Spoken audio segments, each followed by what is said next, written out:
Hello everybody and welcome to my latest application review.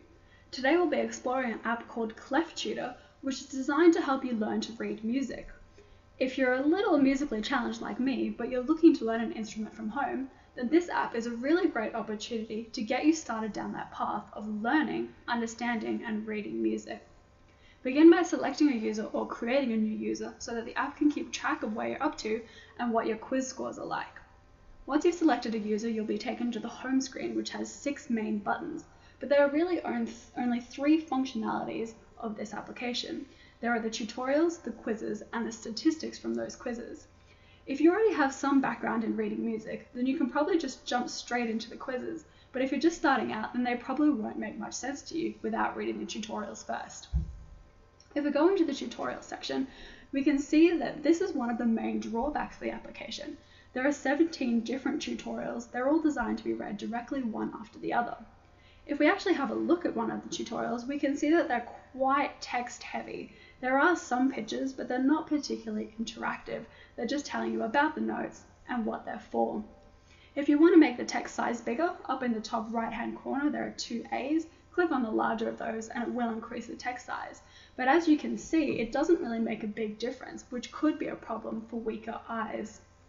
However, if you stick with it, you'll find that there are lots of helpful tips and tricks hidden in these tutorials.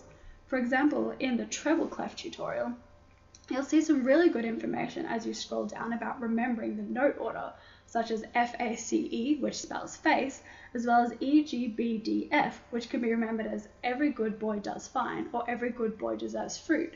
I know I was learning that in school and I've never forgotten it. So if you keep going through all the tutorials, you'll find more and more information to help you. Let's go back and have a look at the quizzes.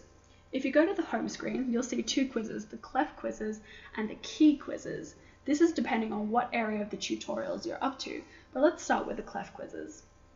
Once you click on that, you'll see that there are 31 different levels in the clef quizzes that you can go through. So we'll just start at level 1 for now. When you open up the quiz, you'll see this. It's a piano-style keyboard with the notes marked depending on what level you're at. Once you click the big red start button, the quiz will automatically start, remembering that it's timed. If you look down at the keys, you'll see our only options are C, E, F, or A, because this is the beginning level with the face structure that we're learning at the very start. So here you can click on the correct answer and you'll gain 5 points, the incorrect answer and you'll lose 5 points. Once you finish the quiz, you can just navigate back to the home screen and head over to the statistics button on the right.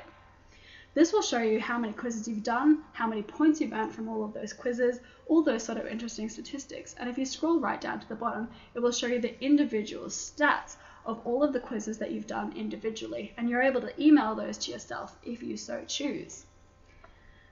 Now, I think you've seen the major drawback to this application is the length of the tutorials and their lack of interactivity, which can make it really easy for you to lose interest early on in your learning.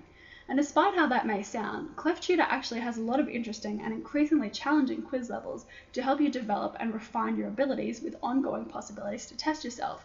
That way you can improve upon your comprehension time by challenging yourself, which is the greatest challenge of all.